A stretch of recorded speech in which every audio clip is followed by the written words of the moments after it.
Muy buenos días. Les doy la más cordial bienvenida a una fase más de este ciclo de conferencias, La Justicia Digital en Nuevo León a un año de la pandemia, que para ustedes ha organizado el Poder Judicial del Estado de Nuevo León. El día de hoy tendremos la disertación de la conferencia denominada La Justicia Digital en la segunda instancia, la cual estará a cargo del magistrado Alberto Ortega Pesa, a quien le agradezco que haya aceptado la invitación para participar en este ciclo de conferencias. Muy buenos días, magistrado, bienvenido. Muy buenos días, muchas gracias, maestro, por la presentación. Para conocer un poco de la trayectoria del magistrado Alberto Ortega Pesa, a continuación leeré una breve reseña curricular. Es licenciado en Ciencias Jurídicas por la Universidad Regiomontana. Dentro de su experiencia laboral y profesional se encuentra la de haber sido escribiente, secretario de juzgado, secretario de sala, secretario auxiliar de presidencia, secretario general de acuerdos del Consejo de la Judicatura, secretario general de acuerdos de presidencia y del Pleno, juez concurrente, magistrado de la segunda sala ordinaria del Tribunal de Justicia Administrativa y director general de asuntos jurídicos de la Secretaría de Ayuntamiento del municipio de San Pedro Garza García. A partir del 15 de agosto del 2018, fue designado como magistrado del Poder Judicial del Estado. Por lo tanto, el Pleno del Tribunal Superior de Justicia de Nuevo León determinó nombrarlo inicialmente titular de la 15ª Sala Civil para posteriormente ordenar su adscripción a la primera Sala Civil, donde actualmente se desempeña. Asimismo, destaca su labor como presidente de la primera Sala Colegiada Civil. Como miembro del Poder Judicial del Estado, ha sido instructor en diversos cursos de perfeccionamiento en la función jurisdiccional, entre los que destacan la capacitación básica para meritorios, tanto del año 2005 como del año 2006, del 2010, del 2011. También ha participado en los cursos de actualización y fortalecimiento jurídico, en cursos sobre justicia oral, mercantil y mediación, juicios orales en general, y también ha participado en talleres para abogados litigantes en cuanto a talleres de justicia oral mercantil.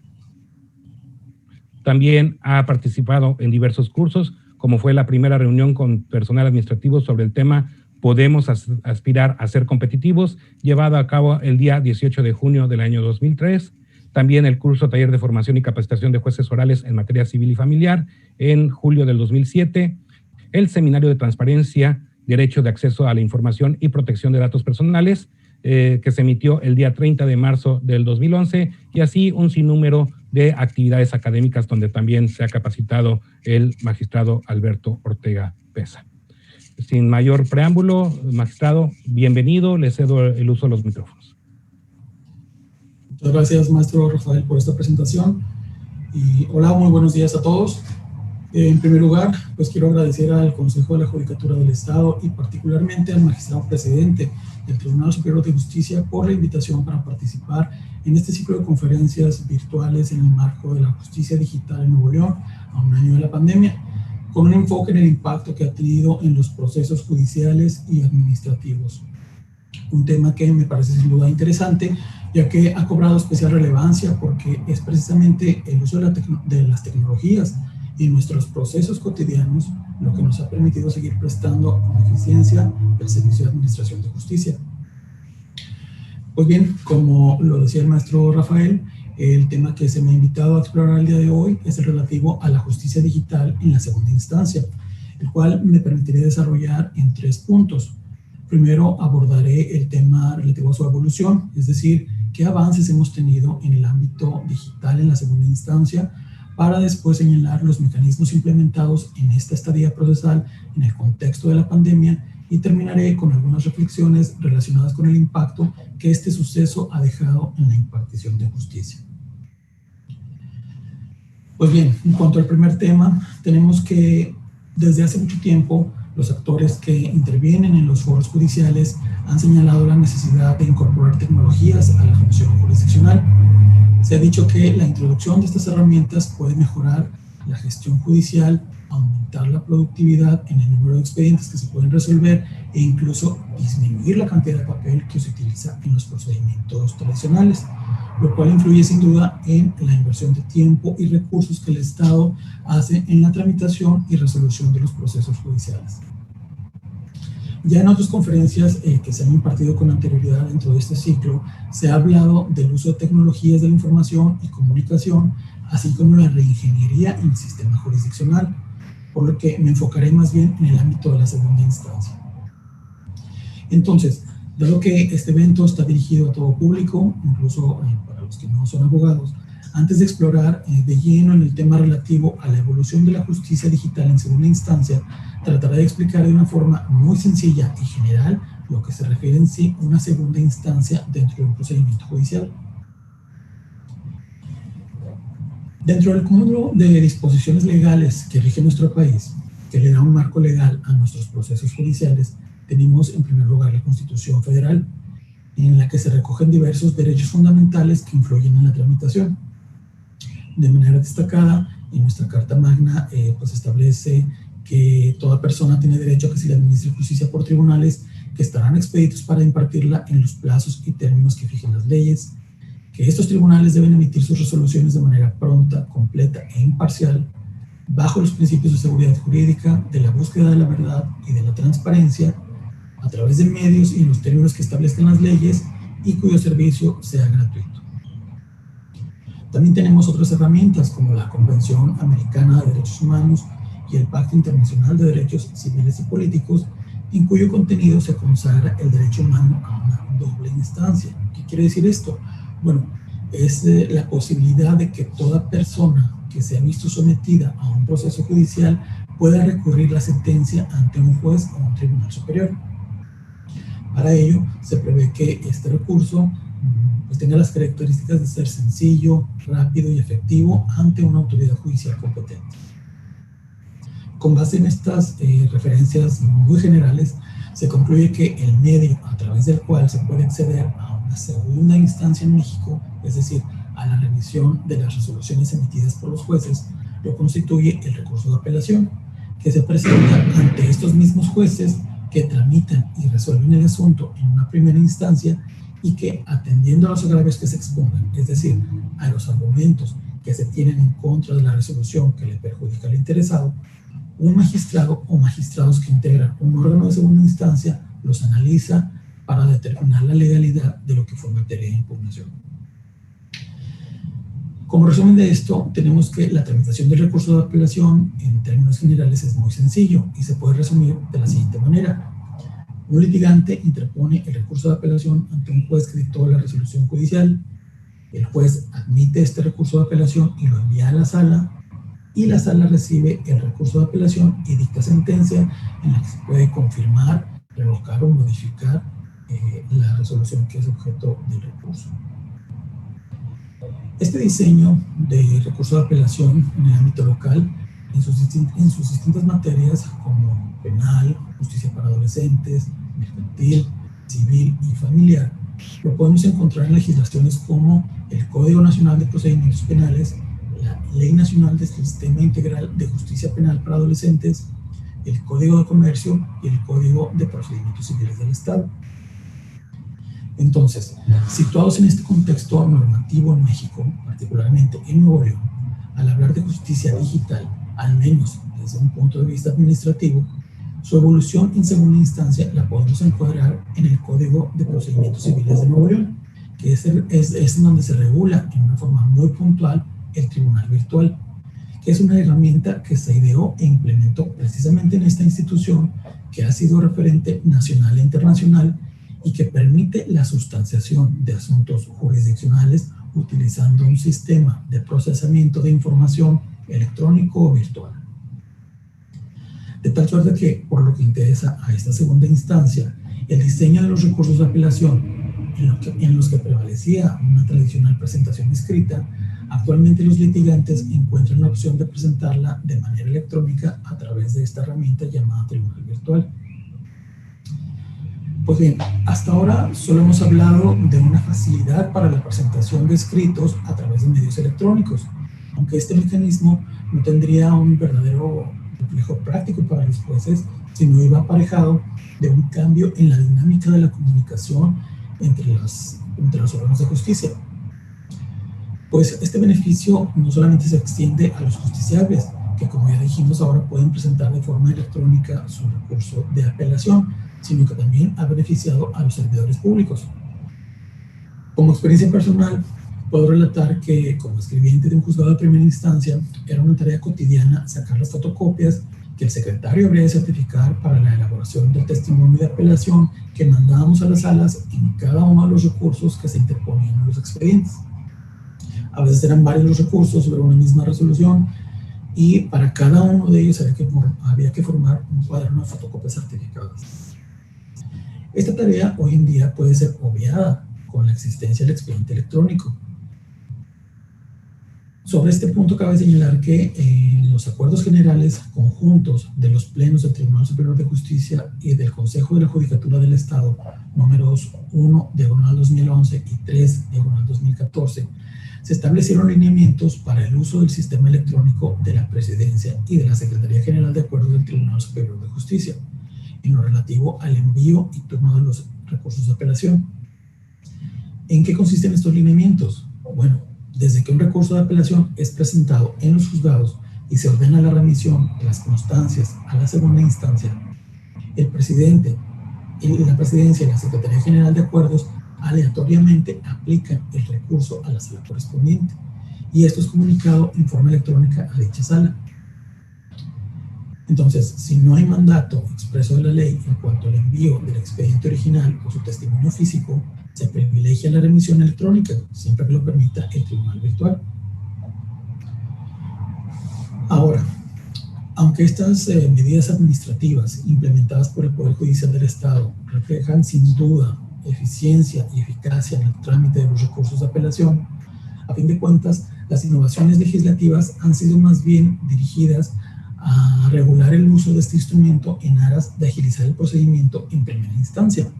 aunque en un segundo plano el trámite de las apelaciones se vio también beneficiado.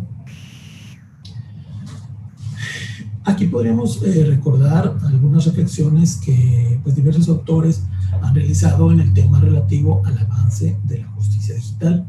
Pues hay quienes sugieren que hay diversos aspectos que se deben considerar en una reforma legislativa en esta modalidad y que debería abordar conceptos como la solución alternativa de conflictos en línea.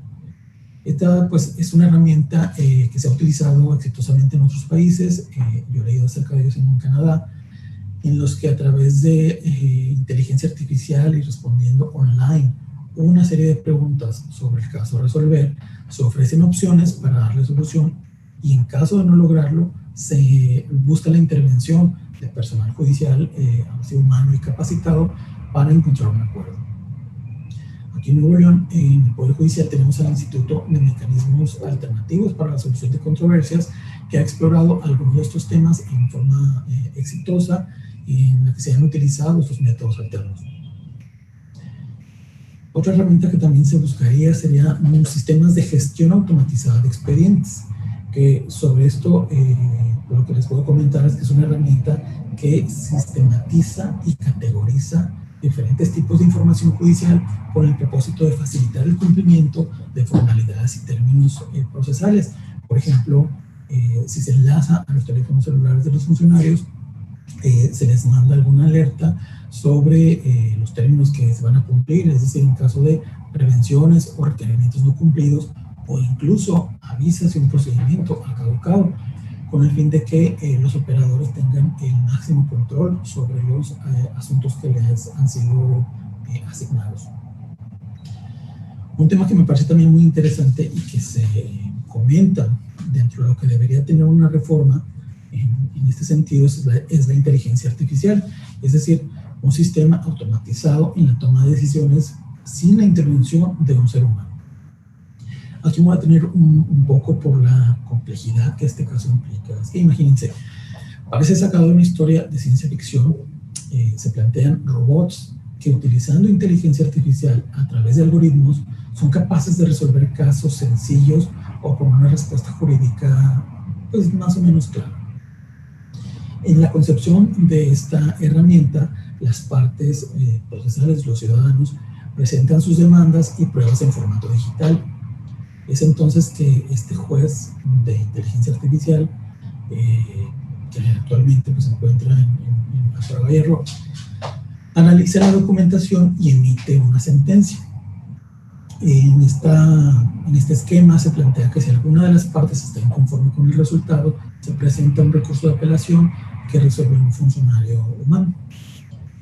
Aunque solamente ciertos países como China y Estonia han estado haciendo pruebas con estas herramientas, estiman incluso que para fines de este año podrían comenzar a operar, y pues esta posibilidad ha levantado discusiones de todo tipo alrededor del mundo por los temas que implica. Los defensores de esta herramienta señalan que a través de estos procesos o la utilización de esta inteligencia artificial se pueden eliminar los aspectos subjetivos que cualquier ser humano aplica en la toma de decisiones. Esta afirmación pues es, digamos que un tanto aventurada, porque implica que estos jueces robots pueden dictar una sentencia más imparcial que un ser humano. No podemos dudar que el uso de los algoritmos informáticos ha demostrado plena capacidad para gestionar volúmenes de datos, y según algunas estadísticas puede predecir resoluciones hasta con un 80% de efectividad, por lo que algunos estudiosos afirman que las máquinas pueden incluso llegar a sustituir a jueces de carne y hueso en un futuro cercano, al menos en el desahogo de las tareas más sencillas y rutinarias. Aunque bueno, esto es un tema que pues se habrá de discutir en su momento. En ese sentido, aunque aún nos falta un poco para llegar a estos avances, la evolución que ha tenido la segunda instancia en la justicia digital está cimentada más bien en las acciones que en sede judicial y en el ámbito de nuestra competencia el Poder Judicial ha ejecutado al establecer sistemas electrónicos para que la impartición de la justicia sea cada vez más eficiente y eficaz. Pues bien, pasemos al tema relativo a los mecanismos implementados en el contexto de la pandemia. Esta pandemia nos planteó desde un inicio muchos nuevos desafíos para quienes trabajamos en el sistema judicial. A finales de marzo de 2020, la Secretaría de Salud a nivel federal dio a conocer una lista que integraba las acciones extraordinarias con las que pretendíamos enfrentar a la emergencia sanitaria. Se distinguieron algunas actividades esenciales de las no esenciales, y así los tribunales en todo el país de alguna u otra forma interrumpieron la prestación del servicio de administración de justicia mientras buscábamos la mejor manera en que podíamos acatar en sede judicial las medidas implementadas como el distanciamiento social. Bueno, me parece que hasta la propia invitación de quedarnos en casa creó sin duda repercusiones en las actividades judiciales. En todos los países, los esfuerzos por frenar la propagación de este virus impactaron de una u otra forma en el funcionamiento del sistema de justicia. En algunos foros internacionales, como en la Corte Interamericana de Derechos Humanos, se expresó que en el ámbito de la pandemia, los poderes judiciales estaban obligados a implementar políticas extraordinarias que garantizaran el real acceso a la justicia, todo ello bajo una perspectiva de derechos humanos. Entonces, ¿qué pasó en Nuevo León? En el Tribunal Superior de Justicia surgieron en ese entonces inquietudes sobre cómo podíamos garantizar el acceso a los justiciables al servicio que debíamos o estábamos obligados a prestar en una segunda instancia. Por lo que enseguida nos planteamos qué herramientas podíamos aprovechar y bajo qué condiciones. Pues no podíamos perder de vista que debíamos garantizar la salud y seguridad no solamente de los ciudadanos, sino también de nuestros funcionarios judiciales.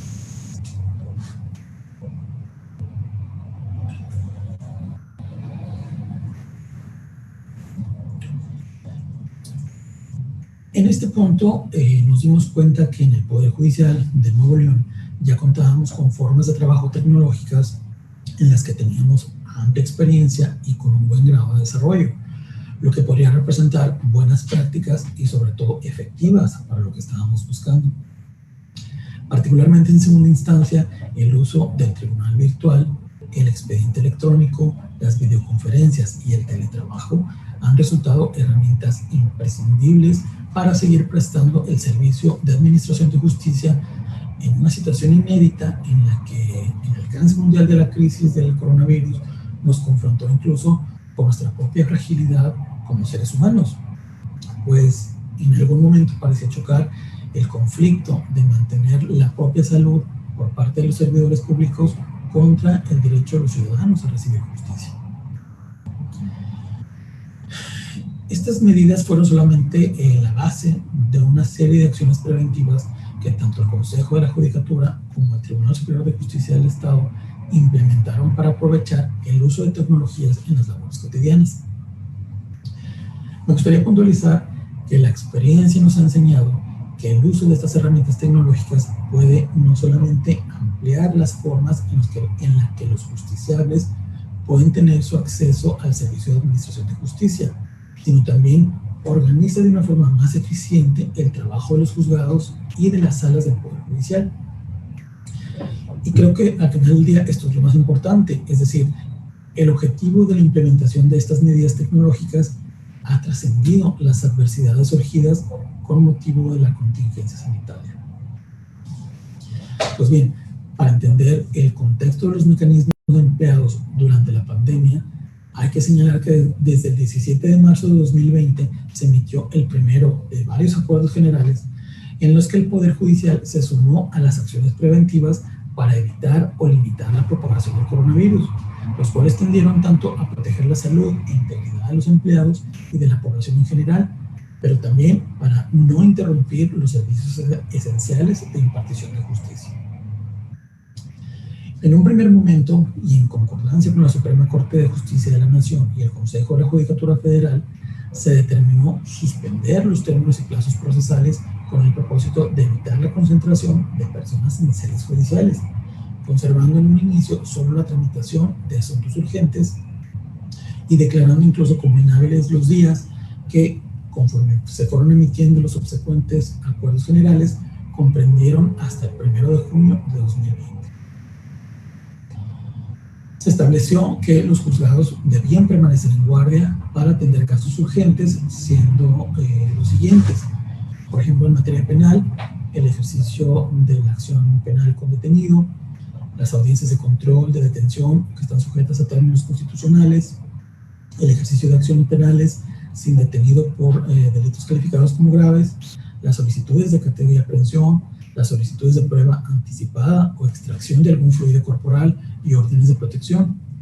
En materia familiar, se estableció que estos asuntos urgentes eran los actos prejudiciales con separación provisional de cónyuges, separación cautelar de personas y depósito de menores. Las medidas cautelares que importan riesgo hacia los menores de edad e incapaces, así como en protección a las víctimas de violencia familiar. Órdenes de protección, demandas de alimentos, así como la consignación y entrega de los certificados de depósito que se derivaron de esos procesos. En materia civil también se consideró como urgentes a los actos prejudiciales sobre suspensión de obra nueva, los interdictos de obra peligrosa, providencias precautorias, medios preparatorios de juicio en los que estaba en riesgo las declaraciones de testigos cuando la edad avanzara o se encontraran en peligro de perder la vida, o inspecciones judiciales en los que hubiese temor en que se desaparezcan las huellas materiales o indicios de algún lugar en el que se pretendiera llevar la diligencia. Y en materia mercantil, providencias precautorias en los medios preparatorios de juicio en términos similares a los que comenté en el área civil. Dentro de estas medidas que en un momento se tomaron, se determinó que para efectos de recepción y turno se ordenó dejar guardia en las oficialías de partes común. En concordancia con lo anterior, se estableció que las personas que estaban exceptuadas de acudir físicamente a cubrir las guardias mencionadas, pues eran adultos mayores de 60 años, mujeres embarazadas o en periodo de lactancia, personas con diabetes e hipertensión, enfermedades cardiovasculares, o pulmonares crónicas, cáncer o algún tipo de inmunodeficiencia. Posterior a ello, esta institución implementó acciones extraordinarias para continuar una reapertura gradual y ordenada en el servicio público que nos corresponde. Para ello se buscó explotar la tecnología, así como pues la infraestructura informática con la que contamos, con lo que se buscó generar que solamente asistieran a sede judicial en forma presencial las personas que tuvieran una real necesidad y que no contaran con otros medios para realizar algún trámite. Y al mismo tiempo, las autoridades judiciales continuarían realizando sus funciones mayormente a distancia. Algunas de estas acciones son las siguientes. Se potencializó el uso de herramientas tecnológicas, ya que se pusieron a disposición de los litigantes una diversidad de plataformas, por ejemplo el tribunal virtual del cual ya hemos hablado, y a algunos medios electrónicos para la presentación de sus escritos sin necesidad de acudir a las oficialías de partes de los juzgados o salas de apelación. Estas herramientas proporcionaron a los usuarios no solamente la información completa de su expediente, que pues, está digitalizado en su totalidad, incluyendo audios y videos de las audiencias, sino también les permitió a los usuarios del sistema presentar en forma remota una versión electrónica de cualquier escrito, incluyendo, como ya dijimos, el recurso de apelación que da origen a la segunda instancia, con lo que se evita la necesidad de acudir a las oficinas públicas, así como la interacción con funcionarios judiciales. Como ya lo mencioné también con anterioridad, en Nuevo León existieron acuerdos generales del Consejo de la Judicatura y el Pleno del Tribunal Superior de Justicia del Estado para fortalecer el sistema de turno y asignación de apelaciones, así como el envío interno de constancias a las salas. Se adaptaron espacios seguros para los litigantes en la presentación en físico de escritos con el acceso a computadoras mediante módulos externos en espacios esterilizados, mismos que pues, permiten la consulta controlada de procedimientos jurisdiccionales por el público en general. Se puso a disposición también de los litigantes medios de comunicación oficial como números de teléfono y correo electrónico para dar seguimiento a los recursos de apelación. En este punto es necesario señalar que para efectos de entrevista con el personal de las salas se autorizó la implementación y uso de videollamadas, habilitándose el uso de herramientas tecnológicas o mediante ligas de internet, así como números telefónicos oficiales para que las partes, sus abogados o cualquier interesado que debe tener acceso a los topas de apelación pudiera entablar comunicación con los secretarios y demás personal. En cuanto a la presentación de documentos, se autorizó la implementación y uso de un módulo virtual denominado Oficialía de Partes Virtual en el portal oficial de Internet del Poder Judicial del Estado para la presentación de demandas y promociones electrónicas. Se estableció que los escritos, promociones o cualquier documento que no puedan presentarse por vía electrónica serían recibidos en la oficialidad de partes o en el órgano jurisdiccional que corresponda exclusivamente con cita. Y además de ello, se autorizó la instalación en cada edificio de un buzón de oficialía para que las partes o los interesados pudieran ahí depositar sus demandas, escritos o cualquier otro documento de carácter urgente que no pudiera presentarse por vía electrónica o que no quisiera esperar a una cita para su recepción. También se adaptaron nuevas formas de trabajo, pues las circunstancias que rodearon a la pandemia vinieron a, pues digamos, desmitificar el estigma que significaba para muchos la herramienta del teletrabajo o llamado también home office, el cual se tuvo que implementar como parte de las estrategias para cumplir con el aforo máximo que las autoridades sanitarias permitían en un espacio de trabajo. Recordemos que dentro de las medidas adoptadas por esta institución, inicialmente se permitió el acceso al personal a sedes del Poder Judicial hasta en un 30% de la plantilla. En casos de emergencia por carga laboral, se permitió el aumento de la presencia de estos empleados hasta en un 50%, aunque en acuerdos generales posteriores, ya con la reducción paulatina en el número de contagios, se autorizó el acceso del personal hasta en un 50% y en casos de carga laboral hasta en un 70%. Esto siempre y cuando se observara que la jornada laboral no podía superar las 6 horas ni ser inferior a 5. Ahora, lo que ayudó en gran medida a las salas del Tribunal Superior de Justicia es que debido a la digitalización total de los expedientes, los accesos remotos de los secretarios proyectistas en lo que respecta a las constancias electrónicas de los expedientes que tienen asignados para su estudio facilitó sobremanera esta opción de trabajo, sin descuidar el porcentaje de efectividad y eficiencia que mantenían antes de la pandemia. No podemos omitir que también los empleados que acuden a sede judicial cuentan con sus limitaciones, pues están obligados a permanecer en el centro de trabajo y en el lugar que tienen asignado para sus labores durante toda la jornada laboral. Es decir, que con el ánimo de mantener un ambiente sanitizado de los espacios, quedó prohibida la práctica de visitar o transitar por los pasillos u otras áreas con fines de distracción o convivencia social. Se instruyó al personal de seguridad para que llevara un control de entradas y salidas estricta de los empleados que acudieran a laborar de manera presencial. En este sentido, una vez que los empleados ingresaron a las instalaciones, se procuraba que salieran hasta la terminación de su jornada laboral o porque resultara estrictamente necesario en el cumplimiento de sus funciones, por ejemplo, de los actuarios, de las salas que apoyan con los medios de comunicación procesal. Para el ingreso a las instalaciones de nuestra institución, todas las personas, como empleados y visitantes, deben someterse obligatoriamente a una revisión de su temperatura corporal, aplicarse gel antibacterial y usar cubrebocas. A todo el personal se le dotó de cubrebocas y en la medida de lo posible se procuró también otorgar uno a los visitantes que no contaran con el propio. También se determinó que las sesiones ordinarias y extraordinarias del Pleno del Tribunal Superior de Justicia se llevaron a cabo a distancia a través de videoconferencias. Estamos conscientes del hecho que la implementación de este conjunto de medidas, muchas de ellas tecnológicas, debe prevalecer una facilidad a ser justiciables, es decir, para mejorar el acceso de los ciudadanos a la impartición de justicia, por lo que nos encontramos en una constante revisión de estas medidas para asegurarnos que estamos alcanzando este objetivo.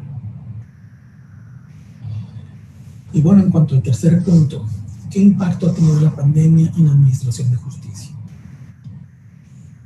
Dentro de lo negativo que implica la propagación de un virus a nivel mundial, debemos señalar que la pandemia llegó a América Latina en medio de una ola de modernización de los poderes judiciales. En el caso de Nuevo León, no podemos ignorar que el uso cada vez mayor de juicios orales en todas las materias ha traído beneficios muy importantes y tangibles en cuanto a la eficiencia y celeridad de la impartición de justicia. Además, la introducción de la tecnología, no solamente con expedientes digitales para los juicios, sino también para la gestión administrativa, ha traído gran eficiencia y un mayor acceso a ella. Este virus también introdujo un nuevo reto para los administradores de justicia, pues para reducir los contagios era necesario evitar aglomeraciones, sobre todo en ambientes cerrados, como las salas del tribunal, las salas de audiencia o en los juzgados. Esto quizás representó uno de los mayores desafíos para los poderes judiciales, pues el diseño de los edificios en los que se concentran sedes judiciales permite el flujo de muchas personas a la misma hora. La pandemia le dio un impulso importante a la necesidad de redoblar los esfuerzos para la transformación digital en los tribunales, en particular el uso del expediente electrónico y las audiencias orales virtuales en los juicios. La emergencia sanitaria también parece haber vencido una resistencia al cambio que estaba ralentizando los procesos modernizadores. En esta nueva etapa judicial, pues está demostrando a todos que la oralidad y la digitalización no solamente van a sobrevivir, sino van a salir fortalecidas. La oralidad aporta a los juicios celeridad,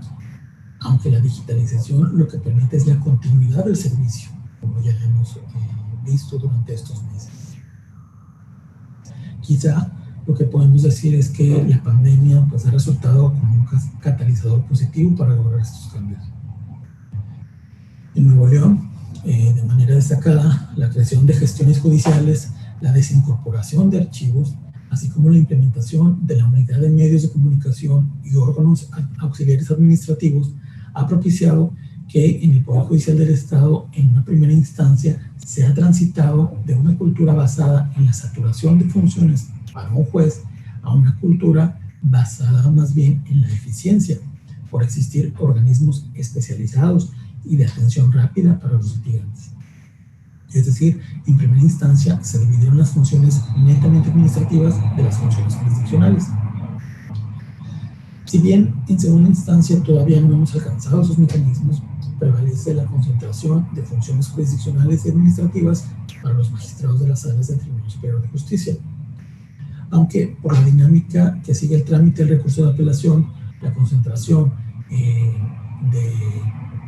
estas funciones ha generado que el impacto de la justicia digital en segunda instancia sea favorable porque es eficiente el tránsito de los recursos de apelación.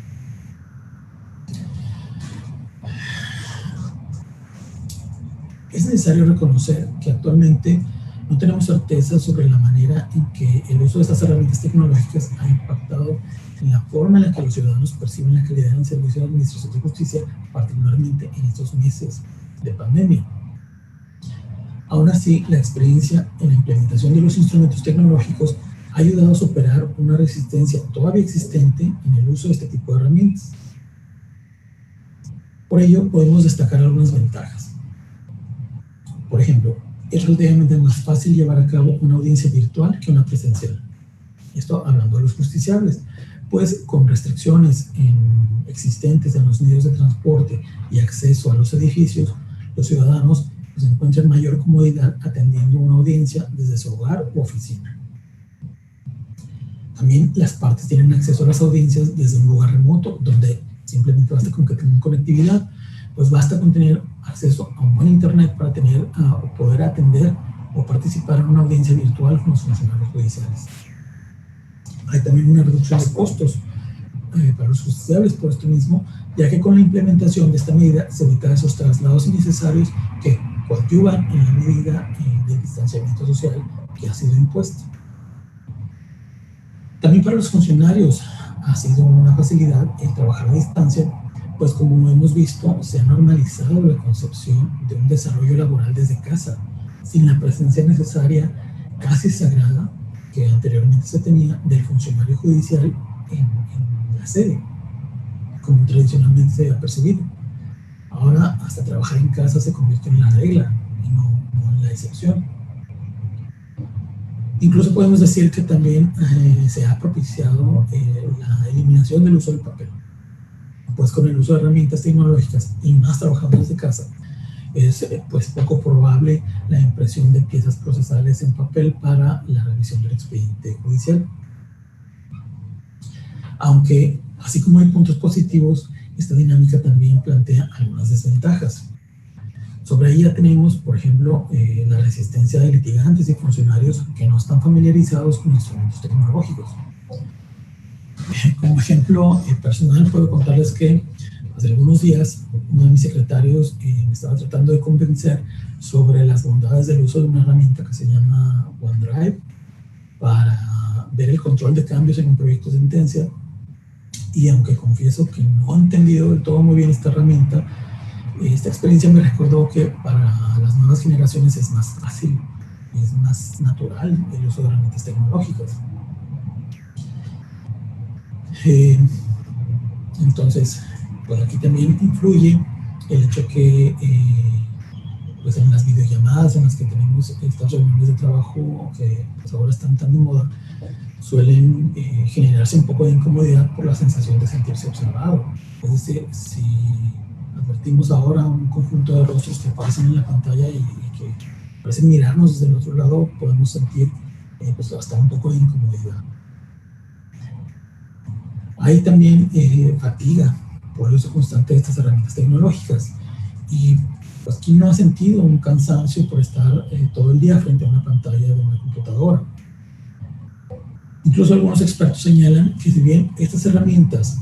pues permiten establecer conversaciones y entrevistas a distancia, pues no se encuentra la misma naturalidad que las interacciones cara a cara, lo cual pues estar frente a la pantalla demanda un mayor uso de energía y al final se presenta con mayor incidencia a la fatiga. También se ha reportado que es más difícil transmitir emociones a través de una videoconferencia, por lo que pues quizá un contacto, una conexión empática se hace un poco más complicado. Sobre este punto, bueno, pues sin duda nuestro cerebro está leccionado para reaccionar al tono, a los movimientos corporales, a las expresiones de la persona con la que estamos entablando una conversación y que le sirven a nuestro cuerpo para procesar información y construir una respuesta en el diálogo que estamos construyendo. Sin embargo, muchos de estos aspectos se pierden cuando la conversación pasa al formato digital, pues la comunicación no verbal sale un poco de la ecuación, pues apenas alcanzamos a ver el rostro de quien habla. Y esto lo podemos comprobar muy fácil. Si tenemos alguna reunión de amigos y alguien saca una cámara, se pierde hasta un poco la espontaneidad de la postura en la que estamos sentados. Se han hecho algunos estudios relativos al cansancio que prevalece incluso sin la utilización de estas herramientas tecnológicas. Hace poco leí de un estudio reciente elaborado por investigadores de las universidades de Israel y de Estados Unidos, en Colombia, que hicieron notar cómo el esfuerzo mental continuado de un juez puede incluso hasta influir en las decisiones. Los autores de este estudio pusieron a prueba la consistencia de resoluciones de 8 jueces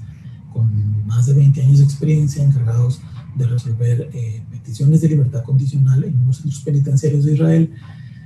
y sus hallazgos fueron que en poco más de 1000 resoluciones, al correlacionar el sentido del dictamen con el momento de la jornada en que se producía, indicaron que en cada una de estas sesiones el porcentaje de resoluciones favorables hacia la libertad condicional de los procesados descendía hasta un 65%, de un 65% hasta casi 0 al final del periodo. Esto es un resultado del cansancio al que está sometido el funcionario judicial y que se hace un poco más grave cuando se enfrenta a una pantalla. Pero otro de los problemas que se enfrentan entre los justiciables, como en algunos distritos, sería la conexión a internet lenta, porque pues quizá no todos los ciudadanos ni todos los litigantes cuentan con los medios que pues estas herramientas presuponen, como el uso de una computadora con acceso a internet o siquiera un teléfono celular. Y finalmente pudiéramos relatar que existe una falta de confianza en el uso de firmas electrónicas como mecanismo de identificación, ya que pues hay algunos usuarios que han señalado que los poderes judiciales deben garantizar un mínimo de seguridad en los registros y claves de acceso en el uso de herramientas tecnológicas, porque no saben cómo se van a resguardar los datos que se comparten en estas plataformas.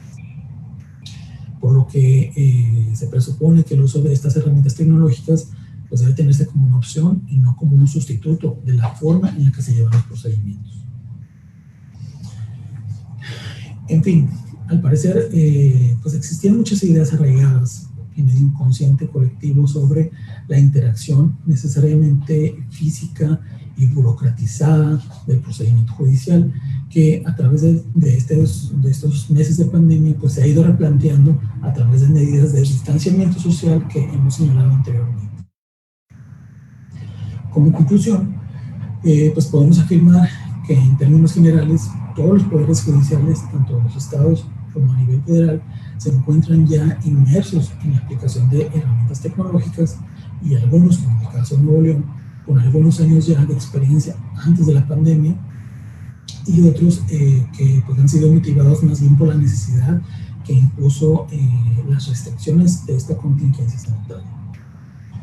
Por lo que actualmente existe un contexto para continuar impulsando el desarrollo de la justicia digital en nuevas etapas y con herramientas más útiles y de fácil acceso para los justiciables. Hay que estar conscientes que la implementación de estas herramientas tecnológicas llegó para quedarse, así que el verdadero mérito radicará en que los operadores internos y externos del Poder Judicial implementen estos servicios y sean conscientes de sus beneficios. Pues bien, con lo anterior doy por concluida mi participación en este ciclo de conferencias, agradeciendo a las personas que me dedicaron su tiempo y que permanecieron conectadas, y los invito para que continúen sintonizando las demás conferencias que esta institución tiene programadas en el marco de la justicia digital en Nuevo León a un año de la pandemia.